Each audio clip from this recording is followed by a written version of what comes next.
Joining me now is Illinois Congressman Krishnamoorthi, member of the House Intelligence Committee, whom I'm happy to welcome back to the broadcast. Thanks for joining me, sir. Yesterday, as you know, the House Democrat top investigator committee chairs Adam Schiff and Carolyn Maloney, they asked the Director of National Intelligence to conduct an immediate damage assessment of those documents removed from Mar-a-Lago. Can you explain why this would be necessary and the national security danger that's posed by these documents?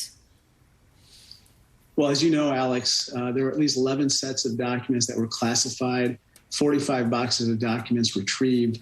And among those 11 sets of classified documents, there were even TS-SCI documents, perhaps the most sensitive documents that are marked as classified.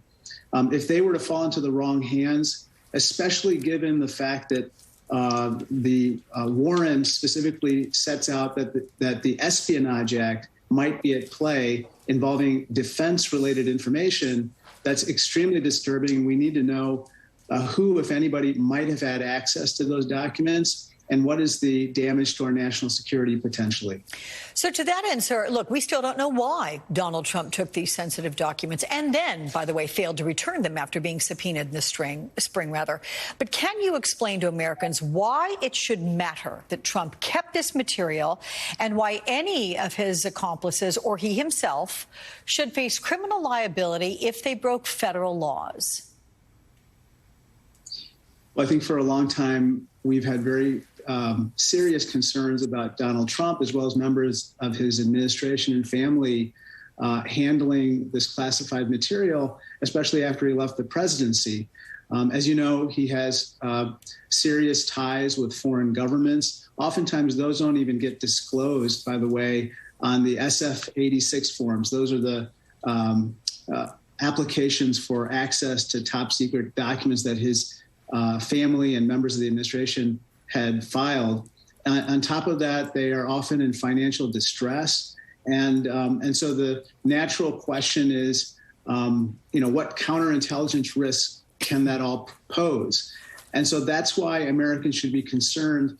God forbid that any of this information was leveraged for any type of financial gain, not necessarily by President Trump, but even by other members of his administration or his family. And now, regardless of what you think about Donald Trump, we just need to get to the bottom of who may have had access to that information and how do we prevent that from harming our national security. So Congressman, is it to do that? Do you want to hear more from the Justice Department and get the answers that you're looking for, and also potentially sort of silence those Republicans that are clamoring about the unfairness of all of this and taking Donald Trump's side and feeling like he was treated poorly with all this and he shouldn't have had these documents taken from him? Well, I think, first of all, we want to hear from the DNI, the Director of National Intelligence, Avril Haines, and her folks, who have a better understanding on what are the potential, national security implications of these documents and what is being done within the intelligence community to prevent further damage from potential exposure to these, very sensitive documents.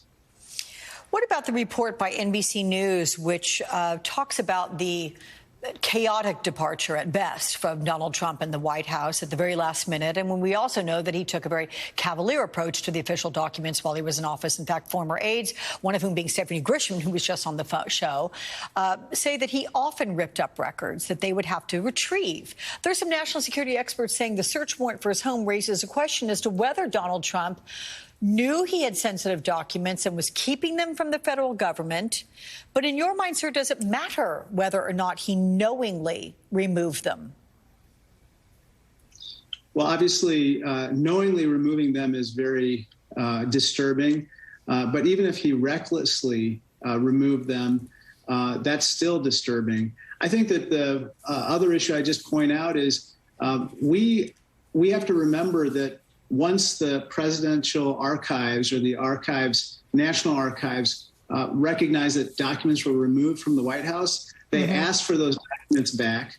When they didn't receive them, they sent a subpoena through the Justice Department. When those documents weren't forthcoming, then they actually visited, members of the Justice Department visited Mar-a-Lago to get those documents back. And when that wasn't forthcoming, then these agents went and found these documents that had not been retrieved.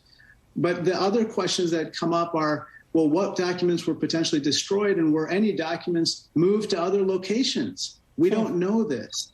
And I think that all these questions, along with the statutes that were invoked within the warrant, raise some disturbing questions of national security. And that's why we need to understand the implications for any damage done to our national security. One last thing I just point out is, if you look at the statute itself with regard to the Espionage Act, it doesn't really even bring up whether Donald Trump mishandled classified information. That particular statute is more concerned about whether secrets were actually exposed to our adversaries, and it was related to defense information. Yeah, well, something there's been a lot of speculation about. May I ask you to come back as soon as you start hearing what was all squared away from Mar-a-Lago? I would love to hear your assessment of what is all included in these documents, so I look forward to seeing you then, I do hope. Thank you, sir.